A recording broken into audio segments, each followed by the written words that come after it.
Amadeus.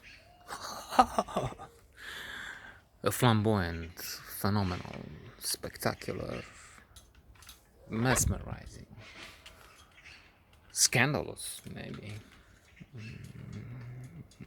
outre, creative, unusual, out of the ordinary interpretation, take on Amadeus, the outstanding Milos Forman. Amadeus winner of 8 Academy Awards and multiple other trophies, Golden Globes, and relevant ones.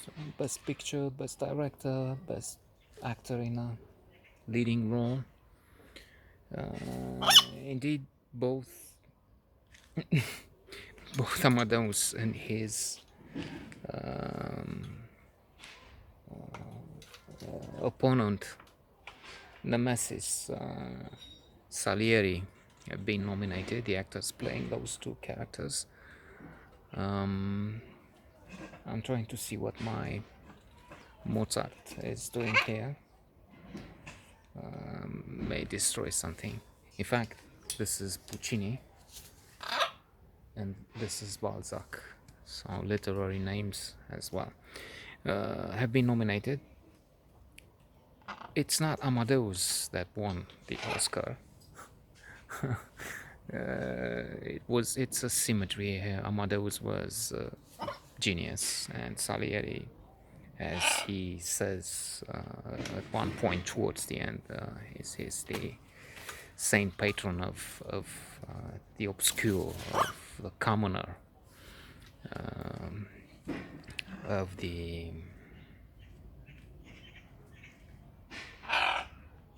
what is the term he uses? The common man. He's not different.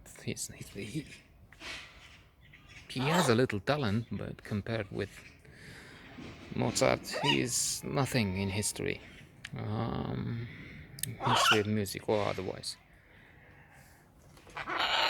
But in a film, I mean, in terms of interpretation, Abraham Murray won the Academy Award deservedly.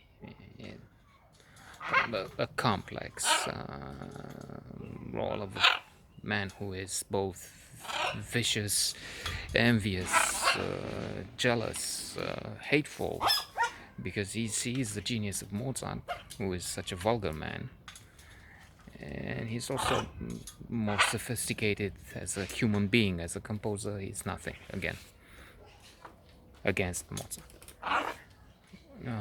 He plays the friend, but then backstabbing him.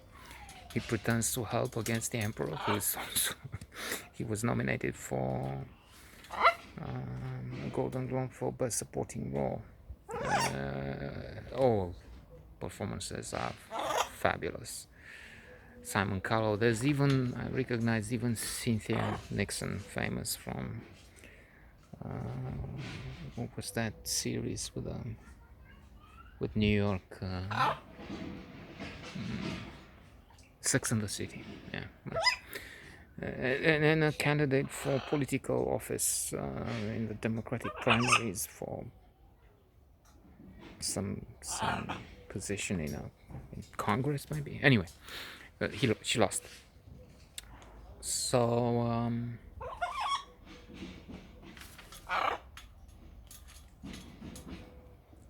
Tom Hulce. I don't know how you pronounce his name. Really, but he's fantastic as Amadeus. Abraham Murray takes it to I'm tempted to say galactic level. Let's not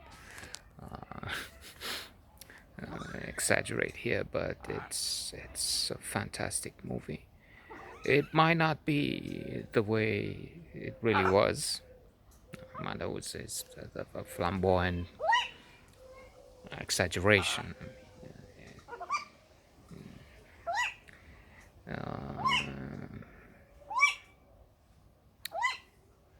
Malcolm Gladwell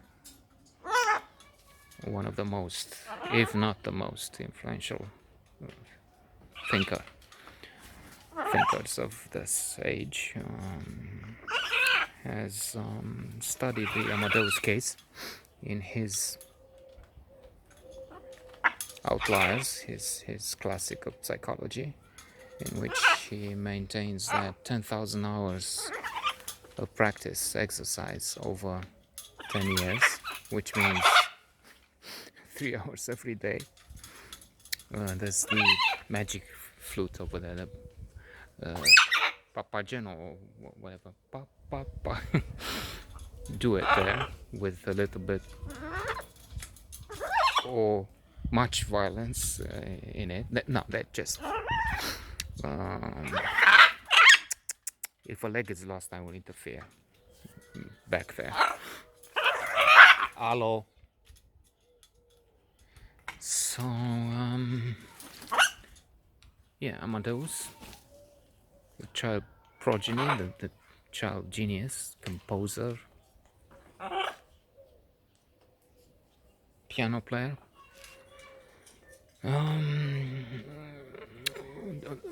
demonstrates the theory with others, from Steve Jobs to Bill Gates, from the Beatles to NHL players and some Olympic teams. The Chinese Eastern culture is also analyzed and demonstrates some of the points there. But in the case of Amadeus, it's interesting to find from this book that one, it seems Leopold, his father, present also in the film, such a menacing and frightening, loved presence, who helped inspire the, it seems, or it's speculated in the film, the Requiem, dark, sublime. So Leopold might have written some of the compositions attributed to the child Amadeus. It doesn't matter, Gladwell concludes, because what is performed today is the music composed by Amadeus at the age of 26 or so. So late bloomer, 20 years were needed for Wolfgang Amadeus Mozart to be the cherished composer today. And indeed, in another book, I guess, I find that most of the music which is performed in classical concert halls today is that written by a handful of composers: Bach, Mozart, Beethoven. That accounts for most of classical music we hear today.